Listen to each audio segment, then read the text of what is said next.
கரூர் வேலுச்சாமிபுரத்தில் கடந்த ஆண்டு தவேக தலைவர் விஜய் மேற்கொண்ட பரப்புரை கூட்டத்தின் போது ஏற்பட்ட நெரிசலில் சிக்கி 41 பேர் உயிரிழந்தனர். இது தொடர்பாக தவேக தலைவர் விஜயிடம் டெல்லியில் 3 முறை விசாரணை நடத்திய சிபிஐ அதிகாரிகள் கரூர் மாவட்ட திமுக மாவட்ட செயலாளரும் எம்எல்ஏ விமான செந்தில் பாலாஜிக்கு நோட்டீஸ் அனுப்பினர். இதையடுத்து டெல்லியில் உள்ள சிபிஐ அலுவலகத்தில் நேற்று செந்தில் பாலாஜி விசாரணைக்காக ஆஜரானார். அப்போது தமிழக வெற்றிக் கழக தலைவர் விஜய், நிர்வாகிகள் ஆதவ் அர்ஜுனா, நிர்மல்குமார் உள்ளிட்டோர் வாக்குமூலத்தில் முன்வைத்து குற்றச்சாட்டுகள் மற்றும் எழுப்பிய சந்தேகங்கள் அடிப்படையில் செந்தில் பாலாஜியிடம் கேள்விகள் கேட்கப்பட்டதாக தெரிகிறது. கரூர் கூட்ட நெரிசல் சம்பவம் நடந்த சில மணித்துளிகளில் செந்தில் பாலாஜி மருத்துவமனைக்கு விரைந்தது. வழங்கப்பட்ட தண்ணீர் பாட்டில்களில் செந்தில் பாலாஜி அறக்கட்டளை வாசகங்கள் இடம்பெற்றிருந்தது.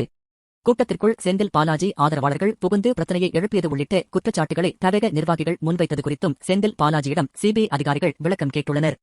தவேக நிர்வாகிகள் ஒப்படைத்த வீடியோக்களின் உண்மைத்தன்மை குறித்து செந்தில் பாலாஜியிடம் சிபிஐ அதிகாரிகள் கேள்வி எழுப்பியதாக தகவல் வெளியாகியுள்ளது.